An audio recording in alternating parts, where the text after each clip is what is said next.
Recording in progress. Well, we do bless the Lord on this Father's Day, and we're grateful as we come from Brooklyn, amen, to celebrate not only the fathers, but so many things. This is a great day. I got to thinking, there are not many true and fathers, is the point, and how there's such a need for great fathers.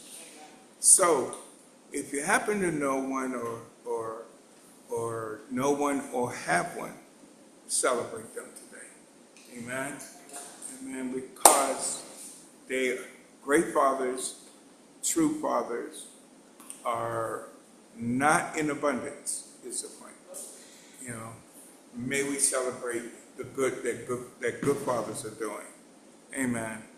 This week, as we continue with this PSA, this week will be our prayer summit, and we're excited about it, with it being the 50th. And we are encouraging many. Maybe I should put in the link for those who want to submit your prayer requests. We're giving out actual physical sheets for people to give their prayer requests. But for those of you, wherever you're watching, we'll put a link for you to go to a page, and it will come to my email. We will then print it out. So this is the week the prayer summit starts, and it's Thursday through Saturday. Amazingly, we're closing out the month of June. Not only closing out the month of June, but be it noted that this is the first half of the 2026. We made it 6 months. We give God glory. And I'm going to say this, as we're talking about the prayer summit, we really need to pray. This can go for even the next topic. Let me just transition. Matter of fact, I'm going to come back and finish this up on the next topic. But let me say this, the 21st anniversary of the Baltimore Church is rapidly upon us now. We are now about 1 month and a week away, well, let's say 8 weeks away from celebrating the 21 years of the 21 years of the Baltimore congregation. That's exciting too. We give God glory for that.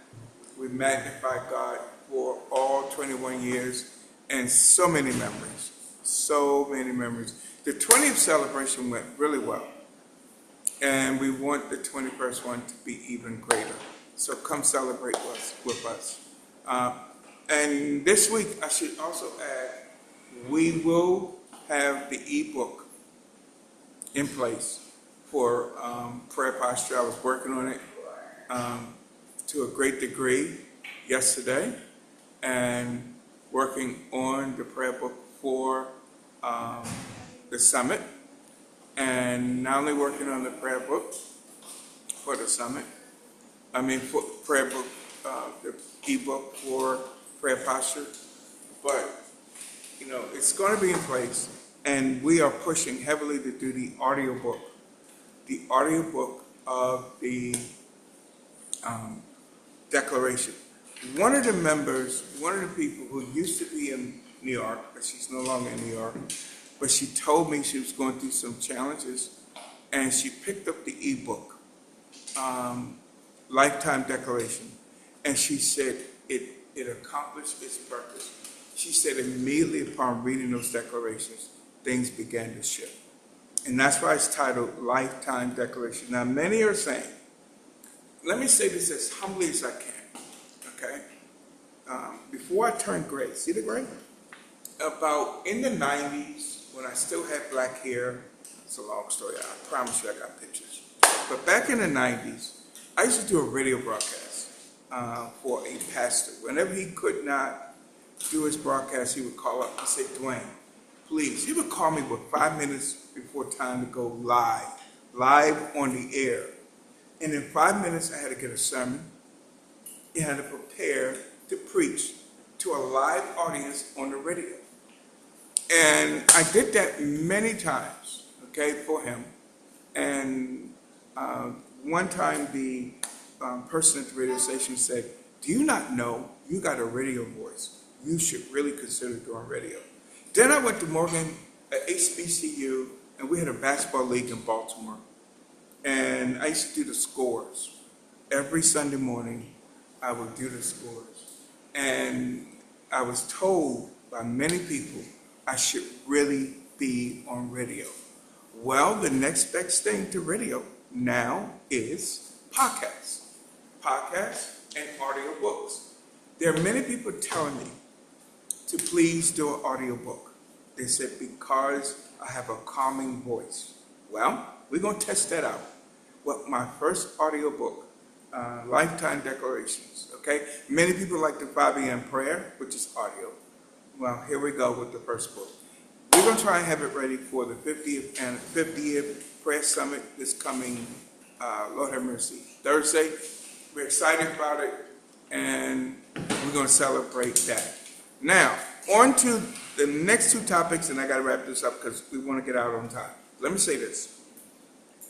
We need, in our prayer summit coming up, I'm going to try and be very short with this, because those of you who follow me know I say a whole lot. Those of you on YouTube who watch this a lot. Let me say this. Trump is very desperate. No exaggeration. Trump, what is this? June, right on the edge of July. Trump knows he has 4 months to sabotage the elections coming up in November. If he does not sabotage the elections coming up in November, he is done for in January. And he knows this. That all his ability to get to release ICE and all the horrible things he's been doing will be cut off at the knees by a Democratic Congress. And I'm in New York City. By the Congressman Hakeem Jeffries, who hails from Queens, New York. He will be in charge of Congress. And he happened to be a black man. I'm trying to keep this short. In this press summit, special emphasis will be given to praying for these United States and for God to stop, I'm not going to stutter, hear me clearly, for God to stop white supremacy. See this gray hair? When I was young, I didn't believe there was no racism. I went to all white schools all my life, from high school to college.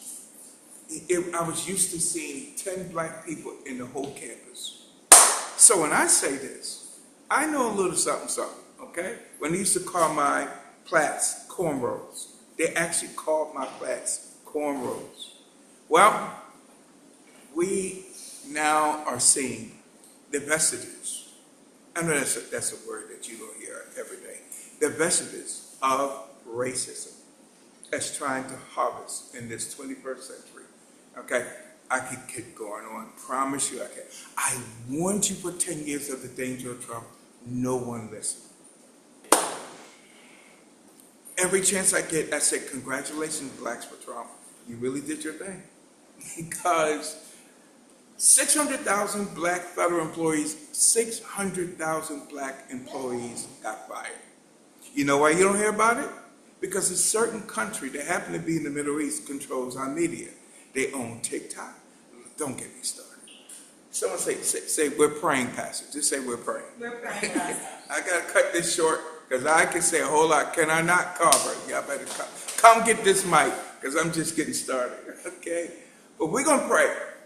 All right? And we're asking special angels to watch over our prayer summit. We are praying for those who want to obtain their new, someone say special 50th prayer summit. Come on. Special 50th prayer summit. Heavy prayer for those who want to obtain their new place. Heavy prayer for those who want to get married. Amen. Heavy prayer for those who, I know a lot of people who fellowship with me up and down the coast, all the way down to Atlanta. I was just in Atlanta about a week ago.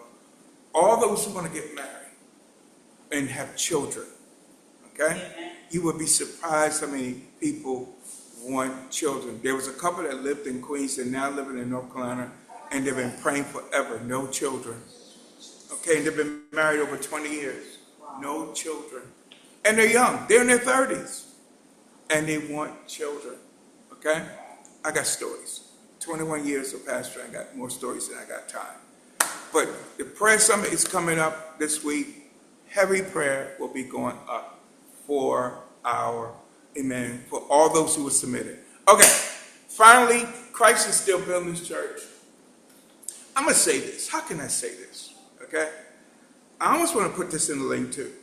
I saw a testimony of a man who died, and he had a near-death experience, and he kept brushing off giving his life to Christ. And he said, as soon as he died, he said he was moving fast, going down into hell. And he said, this is the part, Elder Taylor, that got me. He said he saw a red demon that looked like a lizard. And said, I've been waiting on you since you were a child. I can't believe I got you. And he kept saying, God saved me. He got no response. He said it wasn't until he said Jesus that immediately he was put back in his body. Amazing.